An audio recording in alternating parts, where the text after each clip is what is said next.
Today's video is about how to update your beauty regime for autumn. And by that I mean both your skincare and also how to make your makeup look seasonal and new.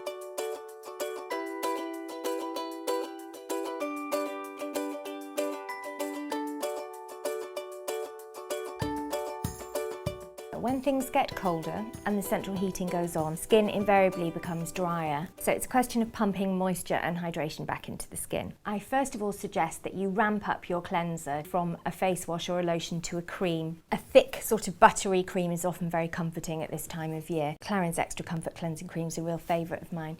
L'Occitane have just brought out their ultra gentle cleansing milk, which goes with the rest of that ultra gentle range, and it's so soothing and softening, especially if you're somebody whose eczema or psoriasis or rosacea flares up in the cold weather. Something like this would be ideal.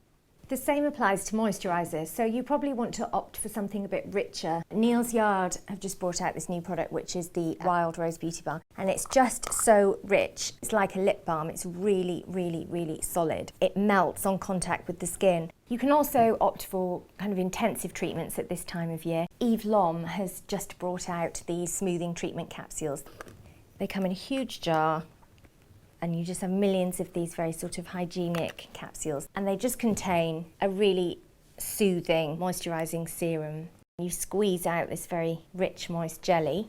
It just gives a lovely plumping quality to dried out autumn skin.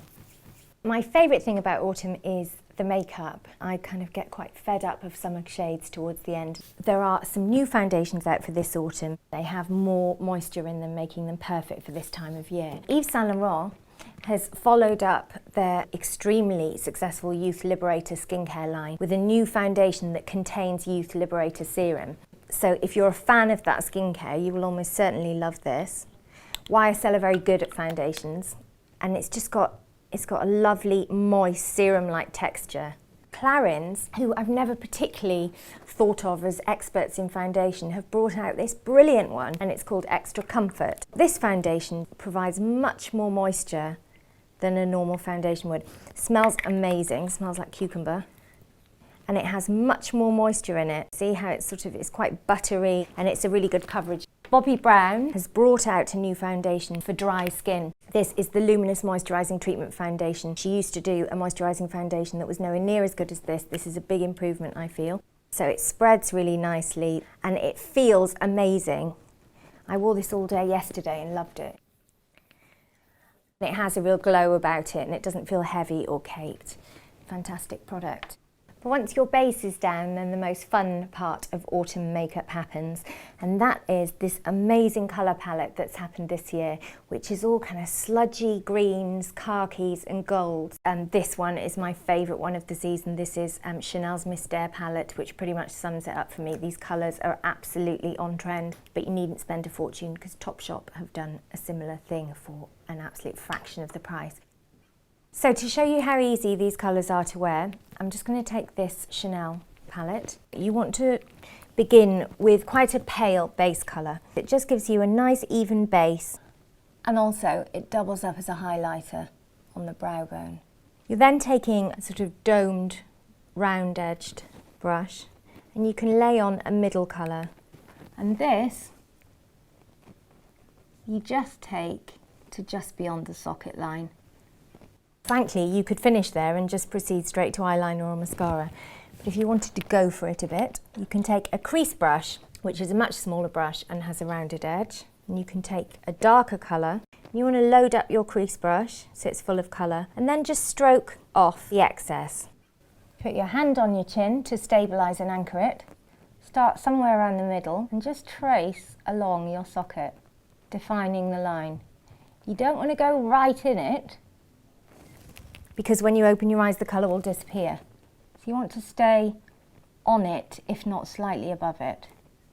Then you can take the paler colour again to blend the shades together so you don't have any harsh lines. And then if you want, you can go for a really dark liner. Again, anchor your hand, this time with your little finger, and just trace it along the lower lash line. And then you want it to line the top as well. You also want a mascara. Quite nice to use a coloured mascara if you fancy, as long as you put black on first. This is a green mascara by YSL, which is kind of cool. So with this sort of colour scheme, all these sludgy greens, I would keep cheeks and lips to a bare minimum, sort of peachy nude shades. However, if you find eyeshadow a bit of a faff altogether and this colour palette doesn't appeal to you, then wear a red lipstick. There are so many of them around. I wore this pretty much every day for the past 3 months. You can see it's been really well loved. Just a brilliant matte orangey red. But I also wanted to pick out this lipstick. It's a cream smooth lip colour. And the reason I love these lipsticks is that they really stay put and they feel so comfortable on the lips, almost as comfy as a lip balm. Really, really moisturising, making it perfect for this cold weather. Of course, if you are not that dexterous with makeup, or if you do a job where you can't wear lots of makeup, then maybe nails are the way to go. All of the YSL nail colours for the season are just amazing, but these Topshop nail colours are totally on trend and so cheap. Those are just some of the ways you can update for this autumn. I would either do an eye or a lip and sling some nails in there as well. Just so much fun. It's the most flattering colour palette in ages, and I feel sure it will suit most of you. Thanks for watching. Bye.